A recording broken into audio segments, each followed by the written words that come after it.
সবার জীবনে এমন একজন মানুষ থাকে যাকে নিয়ে সারাটা জীবন সুন্দরভাবে কাটানোর স্বপ্ন দেখে। তো আমি আমার জীবনে এমন একজনকে পেয়েছি যাকে আমি খুব মনের গভীর থেকে ভালোবাসি। তো আজকে তার জন্য একটা গোলাপ কিনবো। তো ফুল বিক্রেতা মামার কাছে গিয়ে বললাম, মামা আমার একটা গোলাপ লাগবে। তো তখন সে আমাকে বললো, মামা গোলাপের দাম কিন্তু একটু বেশি। তো আমি বললাম, কত? তো 50 টাকা দিলে হবে? সে বললেন, না, আজকে গোলাপ তোমাকে 80 টাকা দিতে হবে। তো আমি মামাকে বললাম, ঠিক আছে মামা, আমি আমার স্পেশাল পার্সনের জন্য ফুলটা নেব।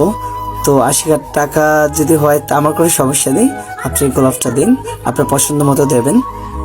50 টাকা হবে না কিন্তু ভাই। তো ফাইনালি গোলাপ ফুলটা কিনে নিলাম।